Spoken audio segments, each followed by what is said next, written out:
Hello. Today is Thursday of the third week of Advent.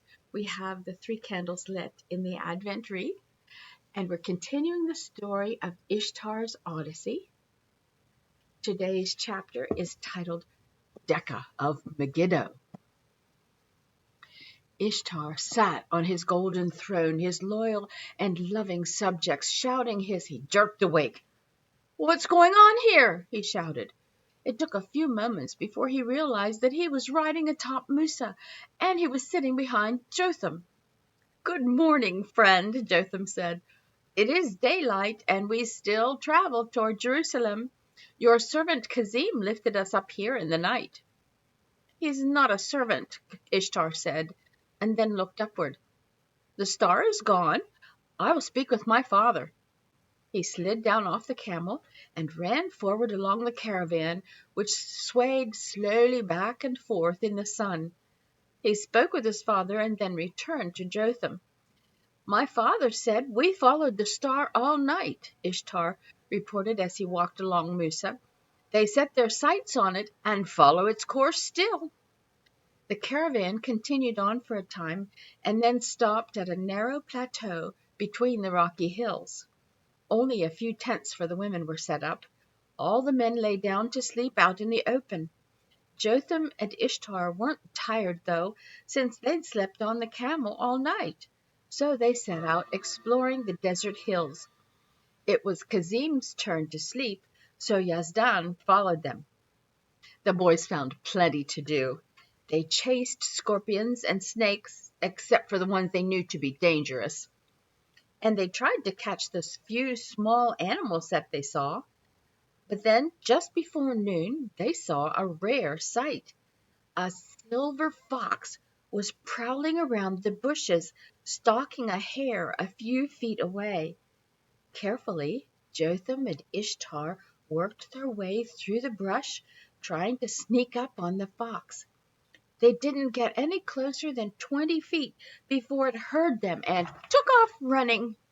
The 2 boys went after the fox, leaping over scrub brush and rocks, laughing all the way. They scrambled up some boulders taller than a camel. Ishtar glanced around and realized he'd lost Yazdan in the maze. But then he spied the fox sitting at the top of the hill, and as if on cue, both boys leaped at it, missing it by inches. Ishtar started to follow it down the other side when Jotham suddenly screamed and grabbed him by the collar. "Decha!" Jotham screamed. Ishtar screamed too, though he wasn't really sure why. Then he looked where his friend was pointing. There, sitting on a rock by a fire, eating his breakfast, was a man who looked like all the nightmares that had ever terrified Ishtar's brain. Farther down the hill, Ishtar saw 2 men jump up from where they'd been sleeping. "Run!" Jotham yelled, and the 2 boys took off back down the hill toward the caravan. Their feet pounded the ground, sometimes slipping on loose rocks. Jotham was in the lead and looked back behind them. "They're catching up!" he yelled, and Ishtar ran faster. They came around a hill, and just as he ran between 2 clumps of brush, Ishtar hollered as the ground disappeared beneath his feet. He fell into a dark hole and landed with a thud that hurt his ankle. He looked up and saw that the hole was just big enough for him to fall through. When he stood, it was short enough that his head could stick up through it, which he did. "Yuck!" he exclaimed. Jotham looked back where they had come from, then jumped down on top of Ishtar's shoulders, driving him back into the hole. The 2 boys slammed into the floor of a cave. Ishtar's ankle twisted again, and he started to protest, but Jotham quickly clamped his hand over his friend's face. Both boys listened as a man's running feet passed the cave and kept going. After a few moments, Jotham let go of Ishtar. "Ow!" Ishtar yelled. "That hurt!" "Trust me," Jotham said, panting. "It would hurt a great deal more if Decha were to catch us." Jotham thought for a moment, then tore a piece off his tunic and wrapped it around a stick. With a piece of metal and a stone, he lit the cloth on fire, which seemed like magic to Ishtar. "What are you doing?" Ishtar asked. "We're going to follow this tunnel," Jotham said, not realizing that was not the question Ishtar was asking. "We're what?" "We cannot go back outside," Jotham continued. "Decha and his men have probably already figured out that we did not make it back to the caravan and are hiding somewhere. They will be searching the area for us." Ishtar looked at the rock ceiling over their heads and shuddered. "Then let us move quickly," he said. "Which direction shall we go?" Jotham looked back and forth, and then turned to his left. "This way," he said, "and do not look directly at the torch, or you will not be able to see in the dark." "I cannot see in the dark in any event," Ishtar answered. "When looking in the dark, do not look where you want to look. Look just to the side of the thing, and you will see it. It is how Jehovah made our eyes to work." Ishtar didn't comment about Jehovah, but he discovered he really could see in the dark by looking to the side of the thing he wanted to see. Slowly they climbed along the jagged edges of the tunnel with Jotham in the lead. Ishtar was terrified. Never in his life had he been more than a few paces away from Kazim, but he followed his new friend, favoring his hurt ankle. All of a sudden, the floor of the tunnel leveled out and sloped downhill. The boys edged their way forward, and Ishtar's heart pounded in his chest, thinking that maybe this wasn't such a good idea. He was just about to say they should turn back when a man's voice came haunting them through the cave. "Little one," came the faint but evil voice. Ishtar wondered for a moment who he was talking to. "Little one, come back to me. I am going to kill you, little one. You may run, but I am going to catch you and kill you." "It's Decha," Jotham whispered close to Ishtar's ear. Ishtar stared at Jotham in the firelight and wondered what he could have done to make the thief so mad. "Friend of the little one," came the voice again, "listen to me. I will not harm you. Bring your friend to me, and I shall spare your life." Jotham's eyes grew wide, and he looked at Ishtar. "I would never do such a thing," Ishtar thought. He shook his head at Jotham, who smiled back, and then they ran on. Ishtar on Jotham's heels, his ankle suddenly feeling much better. They passed through an archway cut into the rock, and Ishtar saw it was covered with writings in several languages, but he only had time to read the word death in Greek. A moment later they skidded to a stop. "It is death!" Ishtar cried. "Run!" Jotham shouted, but both boys just stood there, heaving great, terrified breaths, transfixed by what they saw. "We must leave this place!" Ishtar cried, but neither of them could move.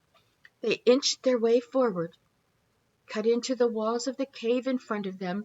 As far as the boys could see were small alcoves, and in each alcove was a dead body wrapped in a cloth.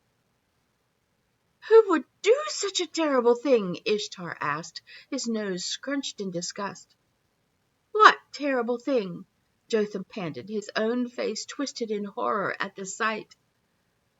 "To put dead bodies in a cave with no sarcophagus." "What's a sarcophagus?" "A sarcophagus," Ishtar corrected. "The burial box of the dead." "I've never seen anyone buried in a box before. My people just wrap dead ones in burial clothes and cover them with spices." Ishtar thought this was pretty crude and very cruel, but he didn't say anything more. The boys realized that Decha could reach them at any moment, and they started up the tunnel again. After a few minutes, the evil voice returned, a little louder this time. "Little one, look," it said. "It is the bodies of your ancestors. What a good place for you to die." And then there came a screeching evil laugh, and Ishtar ran a little faster. Jotham and Ishtar ran for what seemed like hours. They were almost as afraid of the dead bodies as they were of that evil voice that slithered through the dark every few minutes.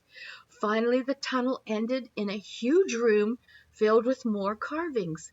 Jotham's torch was getting short now, and he tore another length from his tunic. The room reminded Ishtar of the throne room back at the palace. All around its walls were cut tall archways that led to other tunnels. The archways were decorated with carved images of ancient ancestors. One was of a man walking between two walls of water. Another showed a man being spit out by a great fish. Then, in the dimming light, they came across a flat, white stone with writing on it, and Ishtar gasped.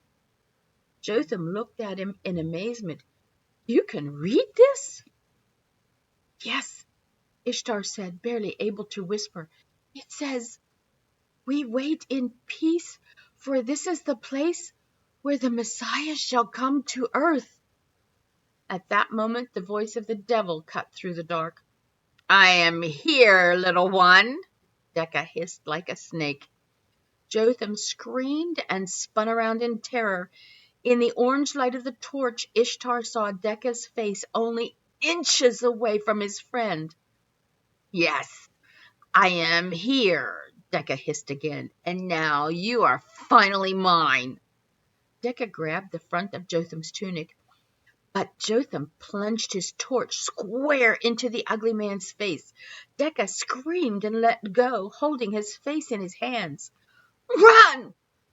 Jotham commanded Ishtar, and the two boys took off down one of the side tunnels. Behind them, they could hear Decha cursing and yelling more threats. Ishtar was running so fast, it reminded him of the camels when they smelled water. The torch was getting low again and barely lit the path ahead.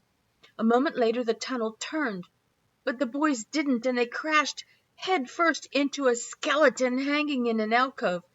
They both fell to the ground, the bones of some long-dead merchant or priest crashing down around them like a cage. Ishtar screamed and began thrashing about like a fish out of water. Jotham just stood to his feet and threw aside the bones. "That's it!" he yelled. "I can't take this anymore." With that, he picked up the torch and started back up the tunnel toward Decha. "Where are you going?" Ishtar cried in panic. "I'm going to kill Decha." "You're what?" Ishtar yelled, and as Jotham and the light moved away into the darkness, Ishtar had to make a decision. Despite his best intentions, Ishtar once again finds himself lost and separated from his bodyguard.